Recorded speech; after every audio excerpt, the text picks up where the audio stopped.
नमस्कार, Haryana national 24 breaking news में आपका स्वागत है। आज दिन मंगलवार तारीख 3 जून 2025, शक संवत 1947, विक्रम संवत 2082। आज ज्येष्ठ माह के शुक्ल पक्ष की अष्टमी तिथि है। इस दिन पूर्वा फाल्गुनी नक्षत्र और हर्षण योग का संयोग रहेगा। दिन के शुभ मुहूर्त की बात करें तो मंगलवार को अभिजित मुहूर्त सुबह 11:51 से दोपहर 12:43 तक रहेगा। चंद्रमा सिंह राशि में संचरण करेंगे। चलिए अब जानते हैं फटाफट हरियाणा और देश की महत्वपूर्ण खबरों को केवल 8 से 10 मिनट में।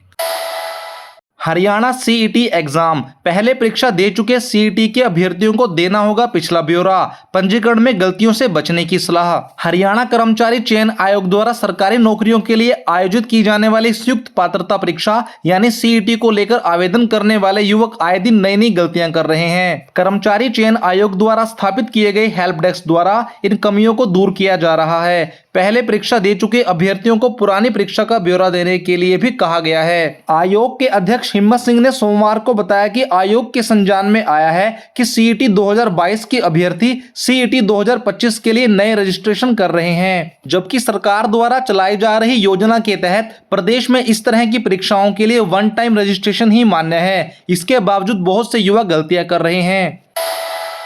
युवाओं के लिए खुशखबरी, सीडेक में इंजीनियर्स के पदों पर निकली भर्ती। Centre for development of advance computing यानी सीडेक ने प्रोजेक्ट इंजीनियर और मैनेजर के 311 पदों पर भर्ती निकाली है। सीडेक की इस भर्ती में आवेदन के लिए कोई भी शुल्क नहीं है। न्यूनतम आयु 35 वर्ष और अधिकतम आयु 56 वर्ष रखी गई है। प्रोजेक्ट मैनेजर इंजीनियर्स के पदों के लिए आवेदन 31 मई 2025 से आरंभ हो गए हैं, जबकि लास्ट डेट 20 जून 2025 रखी गई है। सिलेक्शन प्रोसेस पूरा करने के बाद युवाओं को 1,08,000 रुपए भारी भरकम मासिक सैलरी मिलती है। भर्ती के लिए इच्छुक उम्मीदवार cdec.in पर जाकर अप्लाई कर सकते हैं और अधिक जानकारी प्राप्त कर सकते हैं।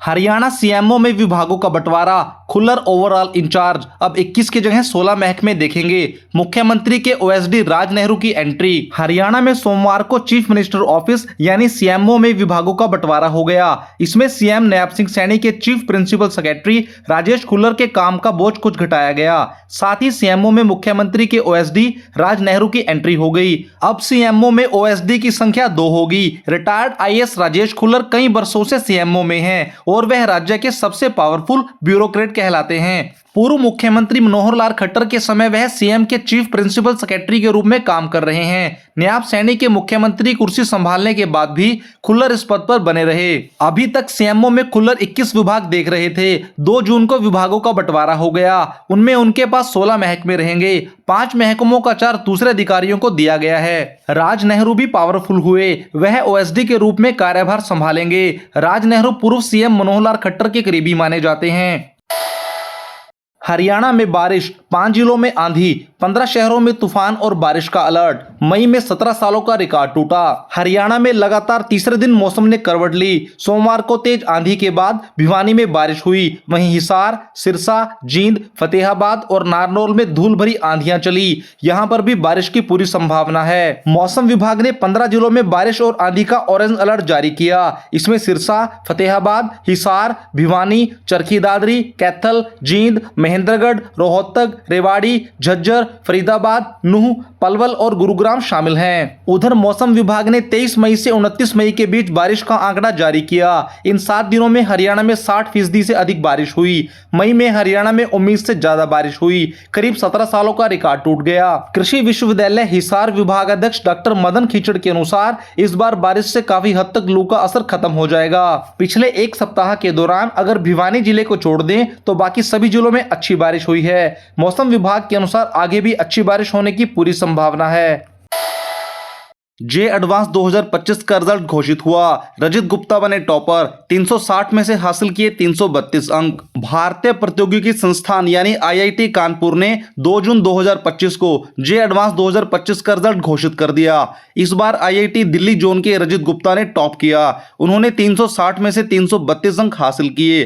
परीक्षा में शामिल हुए सभी उम्मीदवार अपना रिजल्ट देखने के लिए आधिकारिक वेबसाइट jeeadv.ac.in पर जा सकते हैं। रिजल्ट के साथ ही फाइनल आंसर की भी वेबसाइट पर जारी कर दी गई, जिसे छात्र डाउनलोड कर सकते हैं। जे एडवांस 2025 की परीक्षा 28 मई को 2 शिफ्टों में की गई थी, जिसमें पेपर 1 और पेपर 2 शामिल थे। छात्रों को रिस्पॉन्स शीट 22 मई को जारी की गई थी और 25 मई को प्रोविजनल आंसर की उपलब्ध कराई गई थी। परीक्षा का स्तर इस बार काफी चुनौतीपूर्ण रहा। इस महत्वपूर्ण प्रतियोगिता में हिसार के सक्षम जिंदल ने भी हासिल की ऑल इंडिया दूसरी रैंक। आईआईटी मुंबई से करना चाहता है बीटेक।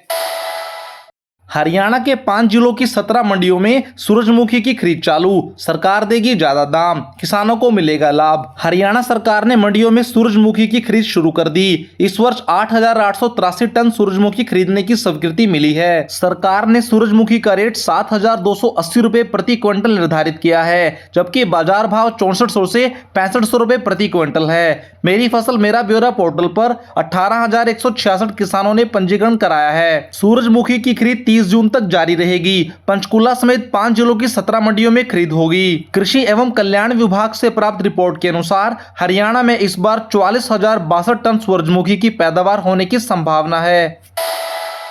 हरियाणा मंत्री अनिल विज ने राहुल गांधी पर कसा तंज, कहा बात करते हैं देश की, लेकिन नेता प्रतिपक्ष हरियाणा में तय नहीं हो रहा। उन्होंने कहा कि वह पूरे देश के मुद्दों की बात करते हैं, लेकिन अपने राज्य हरियाणा में नेता प्रतिपक्ष नहीं चुन पा रहे। उन्होंने राहुल गांधी के चंडीगढ़ दौरे पर भी टिप्पणी की और कांग्रेस की अंदरूनी कलह पर कटाक्ष किया। विज ने कहा कि राजनीति में नेता लड़ते भी हैं और समझौते भी होते हैं। हरियाणा में कांग्रेस की फूट के बारे में अनिल विज ने कहा कि राजनीति बड़ी अजीब चीज है, वही लड़ाते हैं और वही समझौते करवाते भी हैं। हरियाणा में नए प्ले स्कूलों को 45 दिन में मिलेगी मान्यता, पुराने स्कूलों का 30 दिनों में होगा नवीनीकरण। हरियाणा सरकार का बड़ा फैसला। हरियाणा सरकार ने प्ले स्कूलों की मान्यता और सरकारी सेवाओं को समयबद्ध किया है। नए प्ले स्कूलों को 45 दिनों में मान्यता मिलेगी, जबकि पुराने स्कूलों का नवीनीकरण 30 दिनों में होगा। सिंचाई विभाग पुलों की अनुमति 60 दिनों में देगा। वहीं बागबानी विभाग भावांतर भरपाई योजना का निपटान 21 दिनों में करेगा। मुख्यमंत्री बागबानी योजना और किसान उत्पादन संगठन के कार्य भी समय पर होंगे। मुख्यमंत्री बागबानी योजना के दावे का निपटान 21 दिनों में होगा, जबकि किसान उत्पादन संगठन का सूचीकरण का काम 45 दिनों में होगा। हार्टनेट पोर्टल पर पूर्ण दस्तावेज प्रस्तुत करने उपरांत आवेदन की स्वीकृति 21 दिनों में होगी। बिश्नोई परिवार का इंतजार बढ़ा, मंदिर में नहीं लगेगी भजनलाल की प्रतिमा, सीएम को आना था, कुलदीप भव्य तैयारी में जुटे थे, अभी और इंतजार करना पड़ेगा। हरियाणा में बिश्नोई परिवार का इंतजार और बढ़ गया। पूर्व सीएम चौधरी भजनलाल की 3 जून को 14वीं पुण्यतिथि पर पंचकूला में प्रतिमा अनावरण कार्यक्रम स्थगित हो गया। कार्यक्रम में भजनलाल की छठी प्रतिमा का अनावरण किया जाना था। कार्यक्रम रद्द होने के कारणों के बारे में अभी खुलकर कोई नहीं बता रहा, मगर पारिवारिक सूत्रों के अनुसार भजनलाल की प्रतिमा में कोई कमी रह गई थी, जिसके कारण समाज में गलत संदेश जाता। प्रतिमा बनाने वाली कंपनी के अफसर अमेरिका गए हुए हैं, वह तुरंत इसे ठीक नहीं कर सकते, इसलिए कार्यक्रम स्थगित किया गया। हरियाणा के सफाई कर्मचारियों ने खोला मोर्चा, 3 जून से 9 जुलाई तक करेंगे आंदोलन। क्या है उनकी मांगें? हरियाणा में सफाई कर्मचारियों ने नियमित भर्ती न करने और MWS ऐप पर हाजिरी के विरोध में आंदोलन की घोषणा की। इसके तहत मंत्री विपुल गोयल के आवास का घेराव और फायर स्टेशनों पर प्रदर्शन किया जाएगा। कर्मचारी संघ ने सरकार पर समझौतों को लागू न करने का आरोप लगाया। सफाई कर्मचारियों ने 9 जुलाई को राष्ट्रव्यापी हड़ताल की चेतावनी भी दी। हरियाणा में डराने लगा कोरोना, 18 और मरीज मिले, अब तक 70 लोग पॉजिटिव। हरियाणा में कोरोना संक्रमण के मामलों में लगातार वृद्धि हो रही है। सोमवार को 279 लोगों के सैंपल लिए गए, जिनमें 18 पॉजिटिव पाए गए। गुरुग्राम, फरीदाबाद और करनाल में सबसे अधिक मामले सामने आए हैं। प्रदेश में अब तक कुल 70 संक्रमित मरीज मिले हैं, जिनमें से 26 ठीक हो गए हैं। कोरोना संक्रमित व्यक्तियों की बात करें तो पंचकूला में 4, अंबाला में 2, यमुनानगर, हिसार, सोनीपत और झज्जर में एक कोरोना मरीज की पुष्टि हुई है। राहत की बात यह है कि वर्तमान में किसी मरीज को अस्पताल में भर्ती नहीं करना पड़ा, सभी लोग घर पर ही स्वास्थ्य लाभ ले रहे हैं। 300 करोड़ से बदलेगी गुड़गांव रेलवे स्टेशन की सूरत, लोहे के पिलर पर खड़ी होगी 9 मंजिला खूबसूरत बिल्डिंग। गुड़गांव रेलवे स्टेशन का अमृत भारत स्टेशन योजना के तहत पुनर्विकास किया जा रहा है। पुराने ढांचे को तोड़कर 9 मंजिला नई इमारत बनाई जाएगी। फिलहाल 3 मंजिल तक पिलर का स्ट्रक्चर तैयार हो गया। स्टेशन पर यात्रियों के लिए आधुनिक सुविधाएं उपलब्ध होंगी और इसमें स्थानीय संस्कृति की झलक दिखाई देगी। हरियाणा में शराब ठेकों की नीलामी में मदद करेगी पुलिस, डीजीपी ने एसपी को किया अलर्ट। 4,900 बदमाशों की लिस्ट तैयार। हरियाणा पुलिस ने कानून व्यवस्था बनाए रखने के लिए राज्य में 4,900 बदमाशों की सूची तैयार की। मुख्यमंत्री के निर्देशानुसार इन बदमाशों के खिलाफ सख्त कार्रवाई की जाएगी। शराब ठेकों की नीलामी में सुरक्षा सुनिश्चित करने के लिए विशेष सतर्कता बरती जा रही है।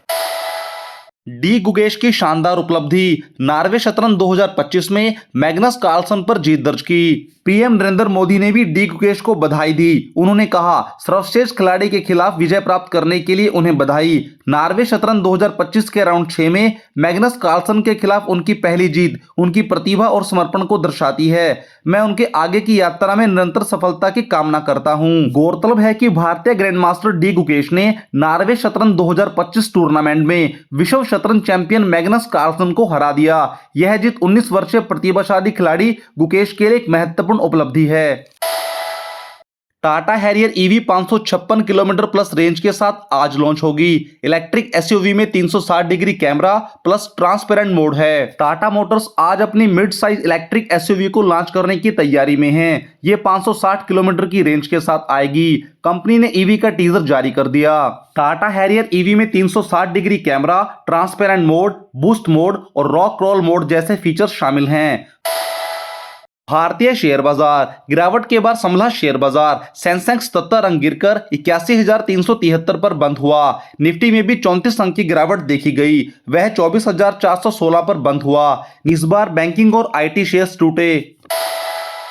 सोने और चांदी के दाम, भारतीय सराफा बाजार के अनुसार 24 कैरेट सोने का दाम 97,400 रुपए प्रति 10 ग्राम रहा। वहीं 22 कैरेट सोने का दाम 89,500 रुपए प्रति 10 ग्राम रहा। दूसरी ओर चांदी में भी चमक जारी है। चांदी का रेट 99,800 रुपए प्रति किलोग्राम रहा। खबरों में आज बस इतना ही। आप देख रहे हैं हरियाणा का बेहतरीन news channel Haryana national 24 breaking news. बने रहें हमारे साथ। लाइक करें, सब्सक्राइब करें, शेयर करें। धन्यवाद।